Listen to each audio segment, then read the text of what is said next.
Welcome to the broadcast of News Hour on Sun TV, the pulse of the nation. On the news this hour, Nigeria seeks re-election to International Maritime Organization Council. Benue Assembly summons Homeland Security DG over killings. Court admits evidence against Yahaya Bello in 80.2 billion naira fraud case.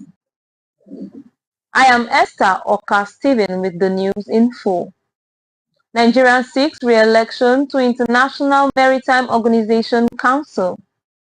Nigeria's Minister of Marine and Blue Economy, Adeboyega Oyetola, has expressed the country's desire to strengthen maritime collaboration with the Gambia to enhance regional security and economic growth. This declaration was made at the 4th Blue Economic Conference in Banjul, in Gambia. Nigeria is committed to expanding its maritime security infrastructure beyond its territorial waters, with discussions ongoing to extend the Deep Blue Project operations to cover a wider area within the Gulf of Guinea.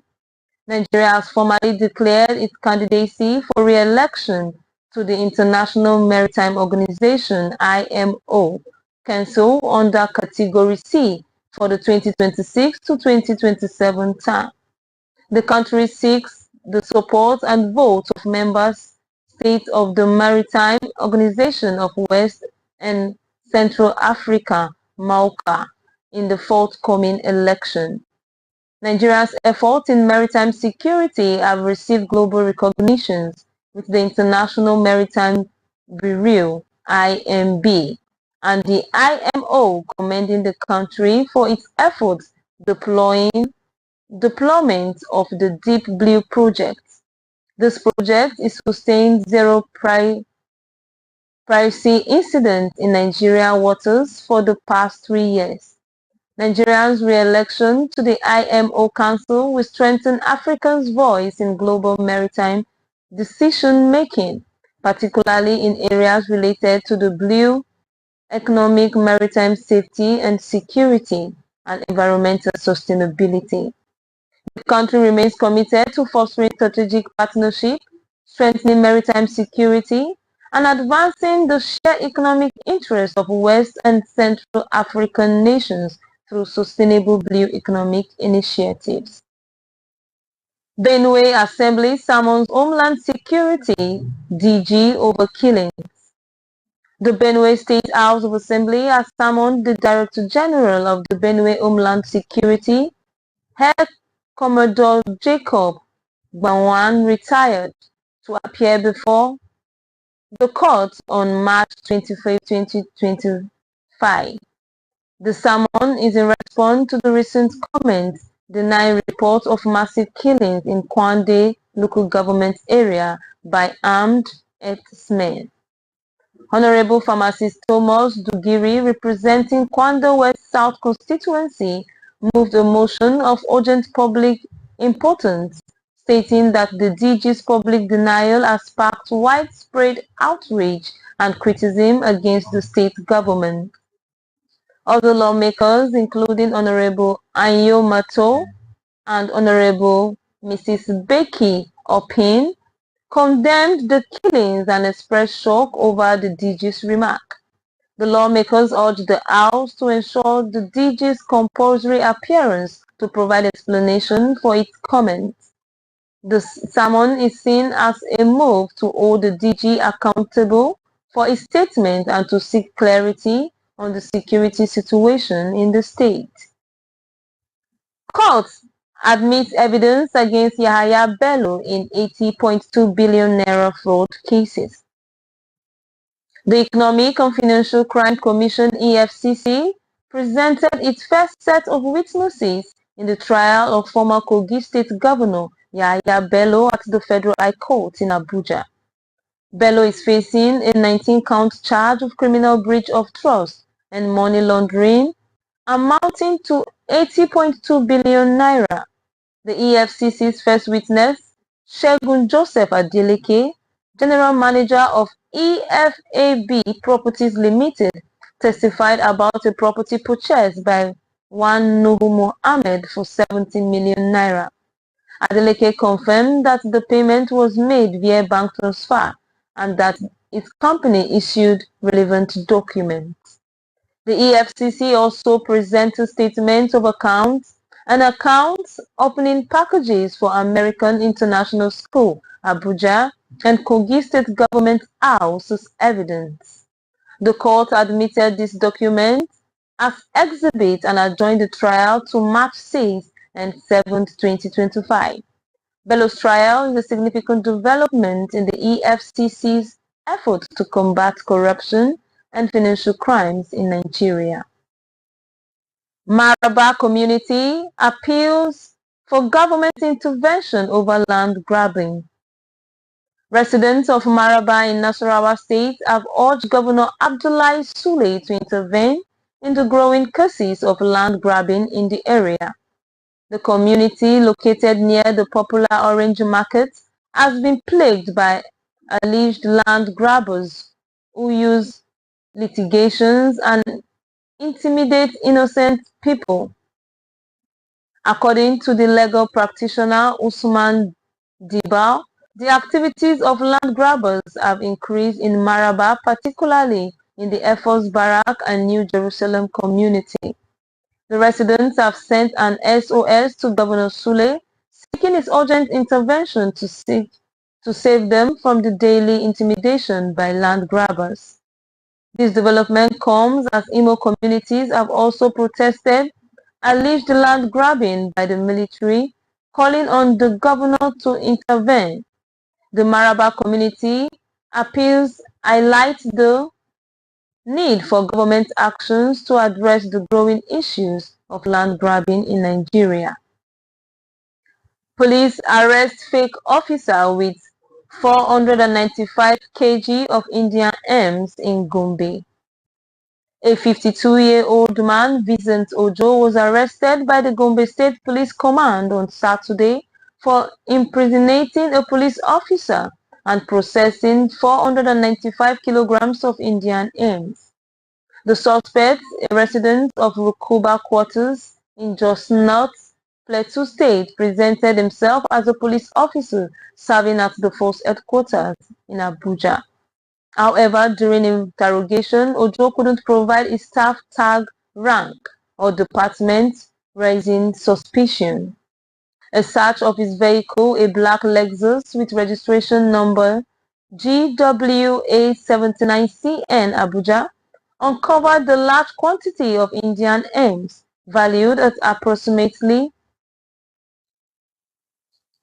12,652 naira. Ojo confessed to buying the transporting of Indian hemp from Ajengule village in Ilesha local government area of Osun State to Old Rukuba in Plateau State, with the intention of delivering it to Biu local government in Borno State. The police are still investigating on the matter, and Ojo will be charged to court for possible persecution once the investigation is concluded. Mass defection hits APC in Bauchi as 7,500 members joined PDP. In a significant political development, approximately 7,500 members of the All Progressive Congress APC in Bauchi State have defected from the People's Democratic Party PDP. The defection was led by Yunusa Umar, the deputy chairman of the APC in Das local government area. According to reports, Umar was accompanied by two other executive members, APC youth leader Yusuf Inuwa Bura and welfare secretary Isa Zakaria, along with their supporters. They were received into the People Democratic Party by the party's chairman in the area, Honorable Yusuf Sabo, and the executive chairman of Das local government area, Honorable Mohammed Abubakar Jibo. The defectors cited the performance of Governor Bala Abdulkadir Mohammed as the reason for their decision, praising its people-oriented policies and programs since assuming office in 2019. They expressed their conviction that the People's Democratic Party truly cares for the welfare of the people and pledged to mobilize votes for the party in the next general election. Taraba monarch calls for reduction of food prices. The Galadima Muri of the Muri Emirate and district head of Jalingo, Alhaji Lamido Abatukur, has appealed to farmers and traders in Taraba State to reduce the price of food items. The monarch made this call during the 40th anniversary celebration of Galadima in Jalingo. Alhaji Tukur expressed concern over the continuous rising in food prices, which he said was worsening the economic hardship faced by low-income earners. He urged farmers and traders to consider the plight of the poor and reduce food prices. The monarch also commended Governor Abu Kefas for his administration's effort in combating insecurity in Taraba, noting that the progress made in curbing banditry is significantly improved the lives of residents. First Lady Oluremi Tinubu empowers Kaduna women with 50 million grants. The First Lady of Nigeria, Senator Oluremi Tinubu, has donated a grant of 50 million naira to support 1,000 women petty traders in Kaduna State.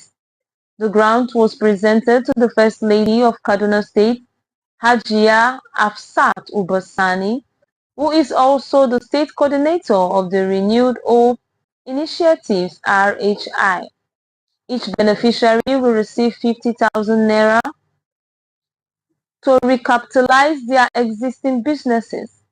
Senator Tinubu also flagged off the distribution of 10,000 professional kits to midwives in the Northwest states, comprising 10,000 syrups and 10,000 pairs of drugs.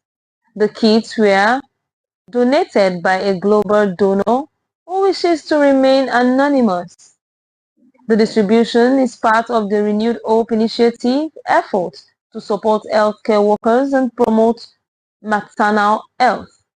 Governor Ubasani, the Kaduna State, commended Senator Tinubu's initiatives, noting that it aligns with the administration's efforts to prioritize the welfare of healthcare workers, particularly midwives and nurses.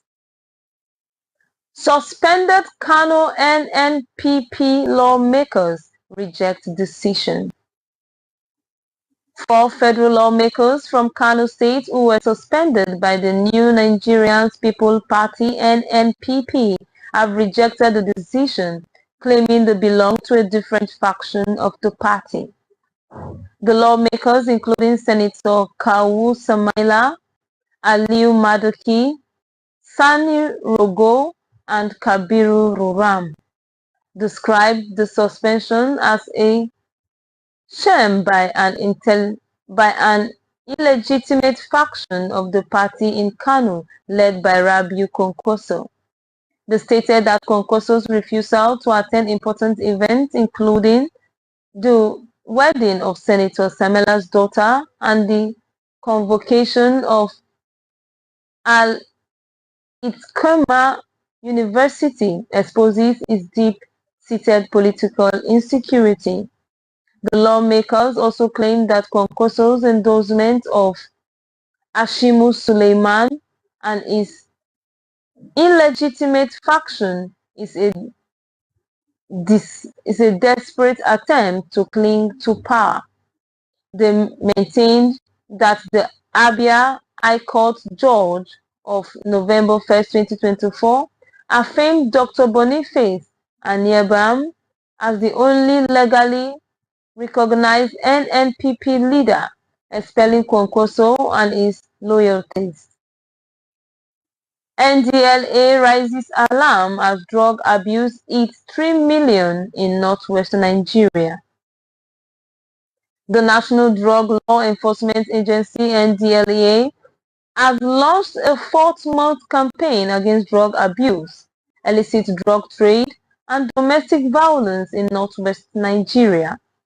This comes as the agency revealed that an estimated 3 million people in the region are affected by drug abuse.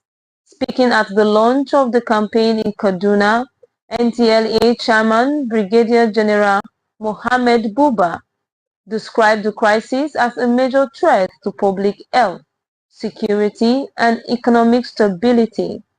He noted that the epidemic is primarily affecting young people and is fueled by growing availability of illicit substances. According to Marwa, Kano State is the highest and hardest hit, with 16% of its population, approximately 1.7 million people affected by drug abuse. Zamfara follows with 13.5%, while Kebbi, Katsina, Kaduna, Sokoto, and Jigawa also recorded worrying levels of substance use. Speaker of the House of Representatives Honorable Tajuddin Abbas called for policies to tackle the root causes of drug abuse and domestic violence. He emphasized the need for community leaders to foster a culture that rejects drug abuse and domestic violence. The NDLA has established 30 rehabilitation centers nationwide, including model facilities in Kano, Abuja, and Adamawa. Marwa urged Northwest governors to establish additional centers in their states to meet the rising demand for treatment. The 4-month campaign will focus on tackling drug addiction, curbing illicit drug trade, and addressing related social issues in the 7 states of the Northwest Geopolitical Zone. 30 bodies of suspected ritual killings victims found in Abia community. A shocking revelation has emerged from the Oriedu Autonomous Community in Umuahia North Local Government Area of Abia State, where the lifeless bodies of over 30 victims of suspected ritual killings have been discovered in the Imo River over the past years. According to the traditional ruler of the community, His Royal Highness Eze Philip Ajomiwe, the bodies were found either completely naked and without their private parts or in bags. The victims are mostly young girls, and their ritualist allegedly comes from Imo State to dump the bodies in the Imo River at night. The monarch expressed concern that the situation is getting out of hand, creating fear in and around the community. Despite efforts by the community's vigilante group, no arrests have been made, and the group lacked the necessary logistics to match the suspect. Eze Ajomiwe has appealed to the state government to empower the vigilante group and has reported the situation to security agents, including the DSS. The community is seeking government intervention to apprehend those behind the atrocities. This disturbing discovery highlights the urgent need for increased security measures and community vigilance to prevent such crimes. Anambra APC governorship aspirant Paul Chukwuma submit nomination form. A governorship aspirant on the platform of the All Progressive Congress APC in Anambra State, Sir Paul Chukwuma, has submitted his nomination form to contest the party's governorship ticket. Speaking at the APC National Secretariat, Chukwuma described this advocating for zoning in the forthcoming APC governorship primaries as agents of the All Progressive Grand Alliance (APGA). He emphasized that the party must insist on no zoning arrangement in Anambra for a credible aspirant to emerge, stating that zoning is a tool designed to keep Anambrans under APGA's hold. NGO urges better care for people with Dementia, a non-governmental organization in Awka in Akwa Ibom State.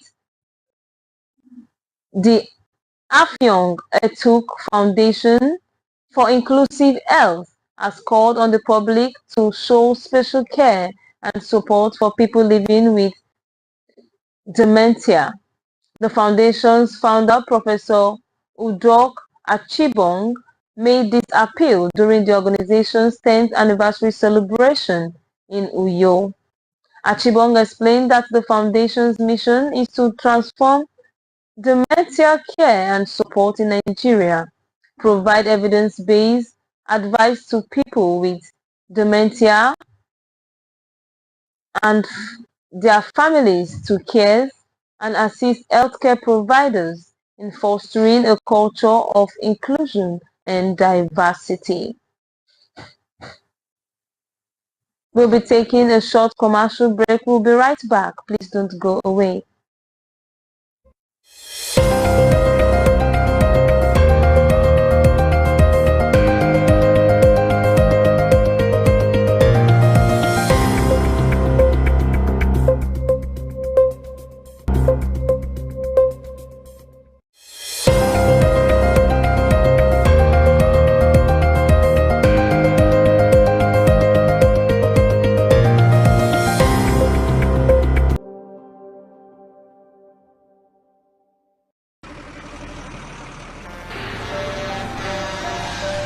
When a tanker bearing fuel falls or an underground pipe bearing fuel bursts, what do you do? Scooping fuel in your bucket or running far away from impending fire?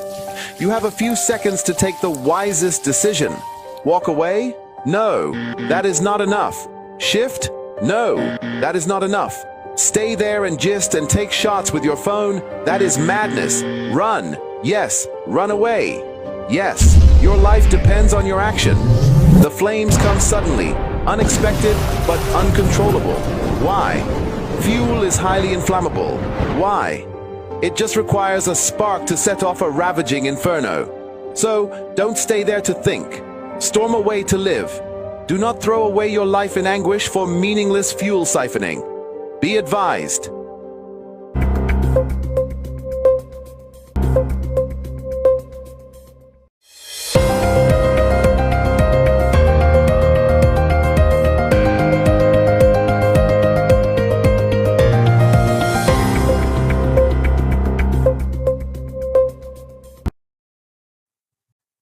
Welcome back.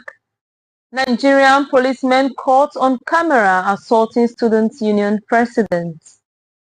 In a disturbing incident, officers of the Nigerian Police Force attached to the Ogwashi Uku Division have been caught on camera assaulting the president of the Delta State Polytechnic, Ogwashi Uku Students' Union Government SUG.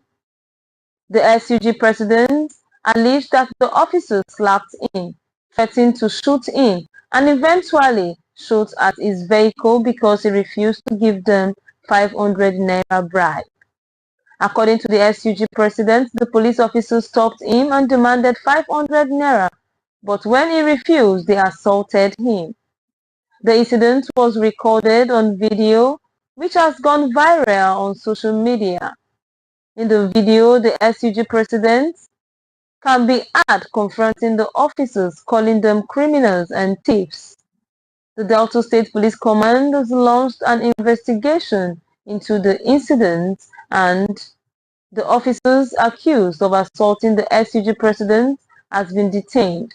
However, the police spokesperson SP Bright Adefe has blamed the SUG president for being hostile to the office and for recalling them criminals and thieves.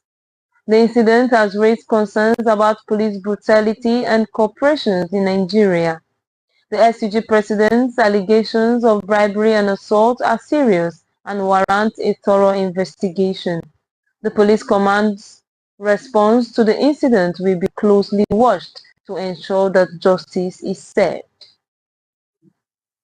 Aiyedatiwa sworn in as Ondo State Governor, promises improved economy and welfare. Lucky Aiyedatiwa has been sworn in as the governor of Ondo State, marking the beginning of his first full 4-year term. The inauguration ceremony took place at the Ondo State Sport Complex in Akure, the state capital, 2 months after he won the governorship election on the platform of the All Progressive Congress (APC). Aiyedatiwa took his oath of office at 12:59 p.m. shortly after his running mate Olaide Adelami. In his inaugural speech, the governor promised to prioritize the welfare of the people, particularly the poor, the sick, and the less privileged. He also pledged to improve the state economy in the next 4 years by working with investors and development partners to make Port Ondo a reality and exploring the state's large deposits for local use and export purposes. The ceremony was attended by dignitaries including the chairman of the APC, Abdullahi Ganduje, Governor Babajide Sanwo-Olu of Lagos State, and former Governor of Osun and Ogun State, Bisi Akande and Olusegun Osoba, respectively. Aiyedatiwa inaugural completes the succession process of Ondo State following the death of former Governor Rotimi Akeredolu in 2023. Aiyedatiwa has been serving as deputy governor before taking over as acting governor after Akeredolu's death. He won the November 2024 governorship election with 3,666 votes, defeating his closest rival, Agbola Ajayi, who scored 117 votes. Report has it from Ekiti State that Toma Matthew Enya has taken over as the new commandant of the Nigerian Security and Civil Defense Corps (NSCDC) in Ekiti State. He was posted to the state from the national headquarters of the Corps by the Commandant General Ahmed Abubakar Udi. Enya took over from Commandant Sosina Paul Oluwaseun during a handing over ceremony at the state headquarters along Ikere Road. During his remark, Enya noted that Ekiti is one of the most peaceful states in Nigeria, attributing this to the efforts of the state government and security agencies.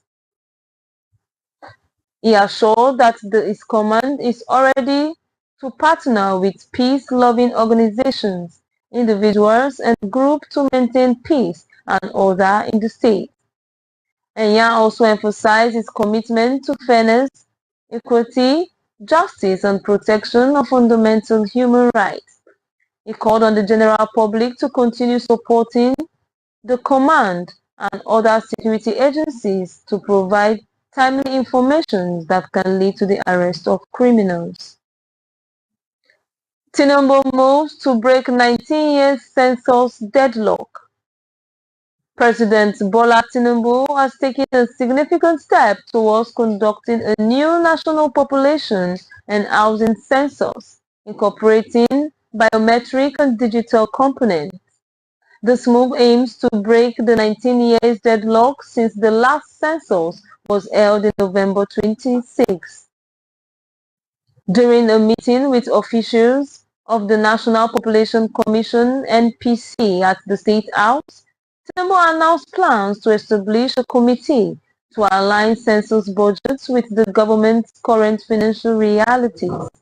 He emphasized the need for the National Identity Management Commission (NIMC) to be involved in the review processes. Tinubu stressed the importance of accurate demographic data, saying, who we are, how many we are, and how to manage our data. Without an accurate census, we can't successfully plan for employment, agriculture, and food sovereignty.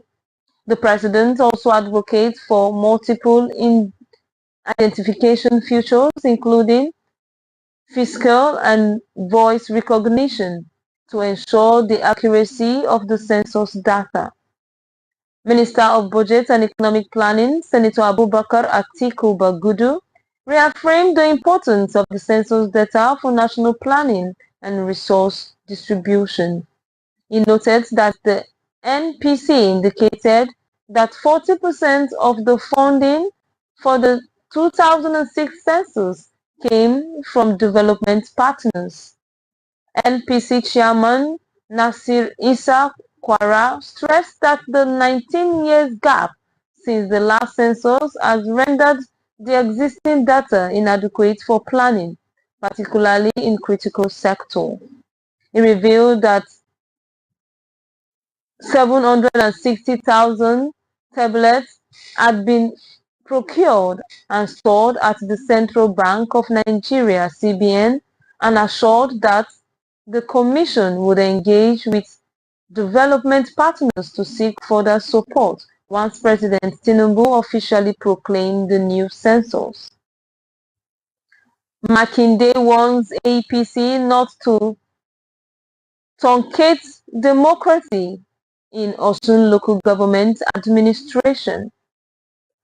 Oyo State Governor Seyi Makinde has cautioned the All Progressive Congress (APC) not to disrupt democratic processing in the Osun State local government administrations.